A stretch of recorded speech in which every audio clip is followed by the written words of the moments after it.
আজকে আপনাদেরকে একটি বাস্তব কাহিনী বলবো। ভিডিওটা শেষ পর্যন্ত দেখবেন দয়া করে। মা তার সন্তানকে নিয়ে একটি ফার্মেসিতে গেল। ফার্মেসিতে গিয়ে বলল, আমার সন্তান 2 দিন ধরে কিছু খায়নি, একটি মুখে রুচি আনার জন্য একটা সিরাপ দেন।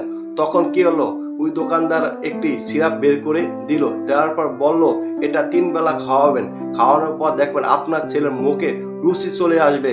তখন কি হলো, ওই মহিলাটা ওষুধটা নিয়ে বাসায় চলে গেল। যাওয়ার পর যখন রাত হলো তখন ওই মহিলাটি তার বাচ্চাটাকে ওষুধটা খাওয়ালো।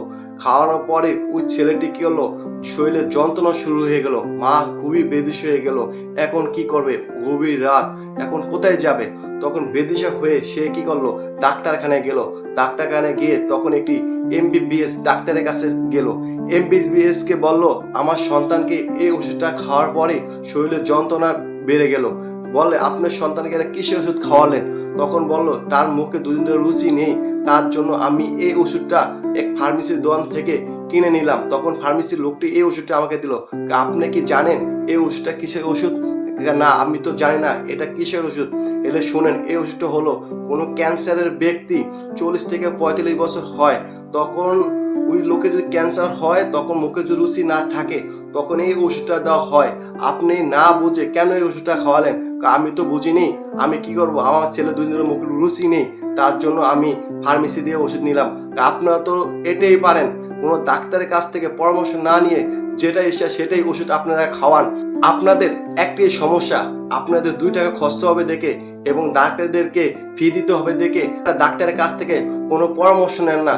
তার কারণে আজকে আপনার সন্তান এই অসুবিধার ভিতর আছে। এখন বলতে পারি না আপনার ছেলেকে বাঁচানো যাবে নাকি বাঁচানো যাবে না। তখন মা বলল, ডাক্তার সাহেব যেমনি হোক আমি ভুল করে ফেলেছি, আমার সন্তানকে আপনি বাঁচান। তখন অনেক চিকিৎসা করার পর, অনেক পরীক্ষা করার পর অবশেষে সন্তানকে বাঁচানো গেল। তখন ডাক্তার বলল, আর কখনো এই ভুলটি করবেন না। আপনার সন্তান এই পৃথিবীতে আনার জন্য অনেক কষ্ট করে আনেন, আর একটু ভুলের জন্য আপনার সন্তান এই পৃথিবী মায়া ত্যাগ করে চলে যেত পরকালে। এই ভুল কখনো আর করবেন না। আপনারা যদি কোনো ওষুধ খাওয়ান, তাহলে ডাক্তারের কাছ থেকে পরামর্শ নিয়ে তারপর ওষুধ খাওয়াবেন।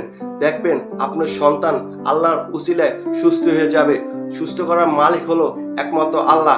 আর নেক্সট টাইম কখনো ডাক্তারের কোনো ফার্মেসি থেকে কখনো ওষুধ নেবে না। এবং ডাক্তারের ফার্মেসি আপনাদেরকে বলতে আসি, কোনো রুগীকে ওষুধ দেওয়ার আগে আগে দেখবেন তার কি এমবিবিএস ডাক্তারের কাছ থেকে কোনো প্রেসক্রিপশন আনছে কিনা।